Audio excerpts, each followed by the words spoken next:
Olá a todos! Neste conjunto de vídeos vou abordar diferentes áreas do conhecimento a partir da utilização do telescópio robótico Fox Telescope North, da rede de telescópios da Las Cumbres Observatory, ou mais facilmente LCO, que vou utilizar por acesso remoto em tempo real.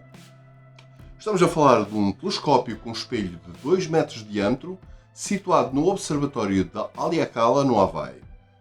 Vou procurar que este recurso mobilize conceitos de diferentes áreas do conhecimento, vincando a importância da interdisciplinaridade na construção de aprendizagens significativas.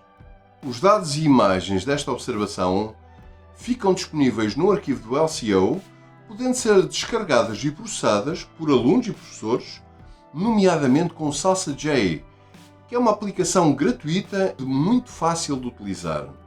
Estou certo que irão gostar deste desafio, ao mesmo tempo que se irão apaixonar por este fantástico universo do qual todos nós fazemos parte. Apertem os cintos, que a viagem vai começar. O Fox Telescope North encontra-se no Observatório da Haleakala, no Havaí.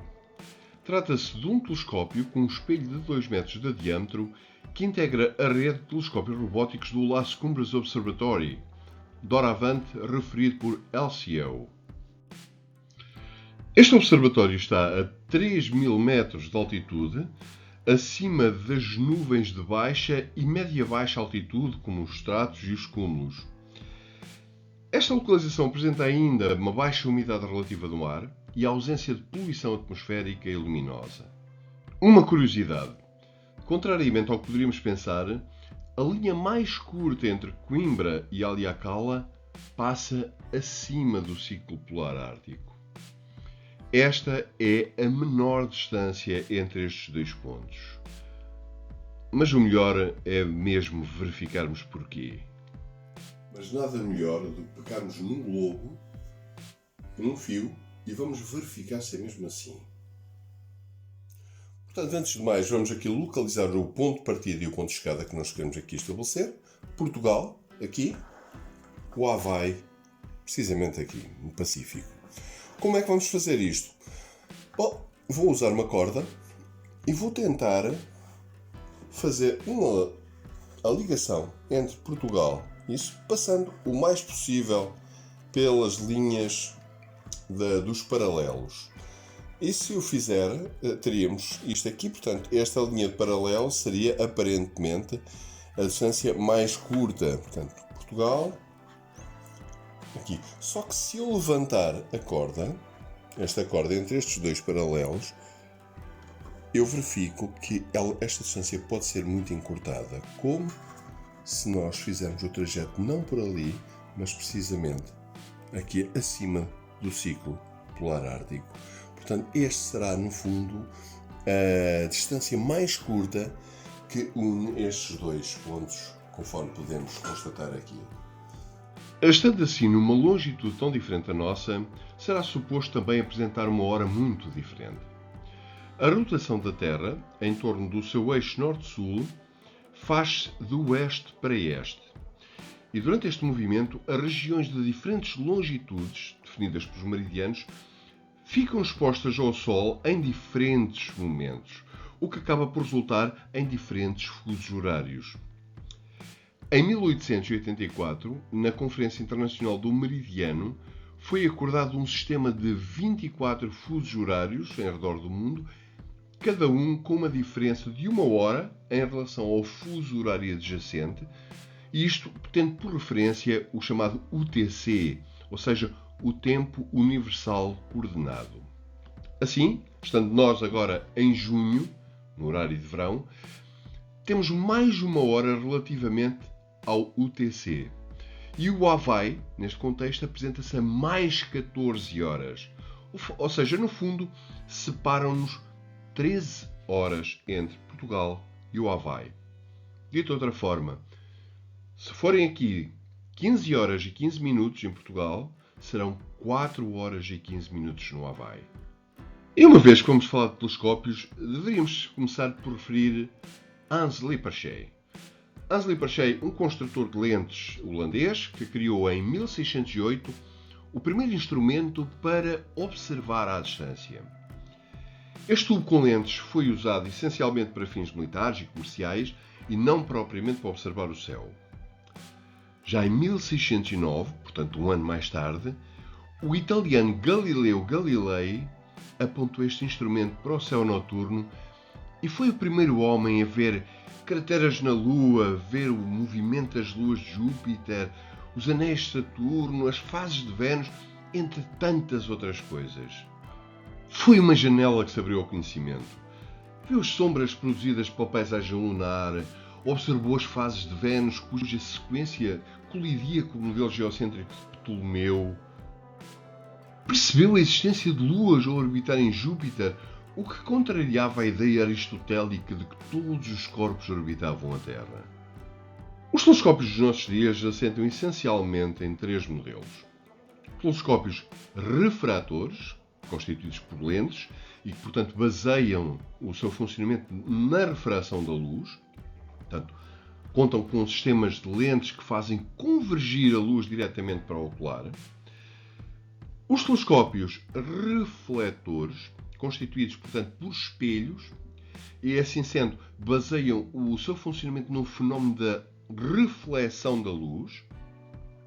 Estes telescópios contam com um espelho primário grande e côncavo no fundo do tubo, que recebe, portanto, a totalidade da luz do objeto e reflete convergindo-a para um espelho secundário, plano, colocado a 45 graus, o qual, por sua vez, vai projetar esta luz para o ocular situada na lateral. Temos ainda um terceiro modelo, que é o telescópio catadióptrico, que é um telescópio composto que combina lentes com espelhos, obrigando a luz, no fundo, a fazer vários percursos dentro do tubo, o que acaba por reduzir desta forma bastante o tamanho deste instrumento. Todos estes telescópios são telescópios ópticos, uma vez que utilizam apenas a região visível do espectro eletromagnético. Portanto, a porção da radiação eletromagnética que os nossos olhos conseguem observar. Hoje, muitos destes telescópios utilizam câmaras CCD que captam a luz e poderíamos até pensar que estes mesmos instrumentos poderiam explorar outras frequências, como o infravermelho ou o ultravioleta. Contudo, a atmosfera não é permeável a todas as gamas de radiação, nomeadamente a radiações mais energéticas do que a luz visível, no caso da radiação ultravioleta. Esta, em grande medida, acaba por ser absorvida pela camada do ozono e outras restantes radiações ionizantes, como é o caso do raio X, raios gama, portanto, radiações de menor comprimento de onda. Também não podemos usar, a partir da Terra, a gama dos infravermelhos, dado que esta radiação interage com a atmosfera, sendo absorvida, nomeadamente, pelas moléculas de vapor de água, dióxido de carbono, metano, entre muitos outros gases. Mas voltando então para a região do visível, vamos então perceber melhor a percepção da cor no olho humano. Como já referi, os telescópios ópticos terrestres utilizam essencialmente a luz da região visível do espectro eletromagnético. A tal região onde as ondas eletromagnéticas apresentam comprimentos de onda sensivelmente entre os 400 nanómetros e os 700 nanómetros. Quanto mais curtas são as ondas, maior é a sua frequência e, consequentemente, maior a sua energia. Assim, a energia da radiação vai variando do vermelho ao violeta, contendo todas as cores do arco-íris. Da sobreposição da luz das cores vermelha, verde e azul, com diferentes intensidades, podemos ter toda a paleta de cores que conhecemos. A percepção da cor depende, portanto, da intensidade com que cada uma destas três cores se apresenta. Podemos observar isso precisamente nos dispositivos dos nossos dia-a-dia, como os televisores, os computadores, que recorrem a esta tricromia. E recorrem a ela para construírem a composição da cor que define cada ponto. E a razão está relacionada precisamente com a forma como os nossos olhos percebem a cor.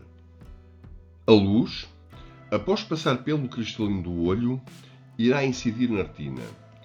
Esta região é povoada por células fotorreceptoras que se dividem em dois tipos: os bastonetes e os cones. Na região periférica da retina predominam os bastonetes, células mais sensíveis à intensidade luminosa e que são responsáveis pela visão em baixa luminosidade. Os astrónomos amadores, para melhorarem a capacidade de ver objetos celestes menos brilhantes, geralmente permitem que os seus olhos se ajustem à escuridão por períodos entre os 20 e os 30 minutos, olhando os objetos mais tenues com a visão periférica, portanto a região mais rica em bastonetes, precisamente por ser mais sensível à baixa intensidade luminosa. Os cones, situados principalmente na região central da retina, designada por fóvea, são responsáveis pela visão das cores e funcionam melhor em condições de iluminação mais intensa. Existem 3 tipos de cones, cada um sensível a diferentes comprimentos de onda, permitindo desta forma a percepção das cores vermelha, verde e azul. Assim, o nosso cérebro vai reunir o conjunto de cores recolhidas na retina, criando uma imagem só com a composição da cor resultante. Também este princípio se aplica à elaboração de imagens coloridas de nebulosas e galáxias. Quando olhamos diretamente para o ocular de um telescópio, não temos a capacidade de perceber as cores desses objetos muito difusos, pois a quantidade de fotões que nos chega em cada instante não é suficiente para que os nossos cones consigam perceber a cor. Contudo, recorrendo a CCDs acoplados aos telescópios, podemos usar exposições longas, exposições capazes de reunir os fotões necessários para definir a imagem, registando uma cor de cada vez pelo uso de filtros. No final, usando determinado software, podemos reunir as imagens tal como o nosso cérebro faz, obtendo a imagem colorida do objeto astronómico em causa. Contudo, os telescópios que estamos a falar recolhem a luz tirando partido da sensibilidade dos CCDs, aplicando filtros e registando parcelarmente a luz que cada um dos filtros permite passar. Depois fazemos nós a adição das 3 cores, recorrendo ao Salsa J, processando e temperando no computador as imagens coloridas que expressam o objeto astronómico que estamos a falar. No vídeo 2 vamos ver como obter imagens de fantásticas galáxias e nebulosas e, por último, no terceiro vídeo desta série, vamos ver como podemos processar essas mesmas imagens. Conto convosco!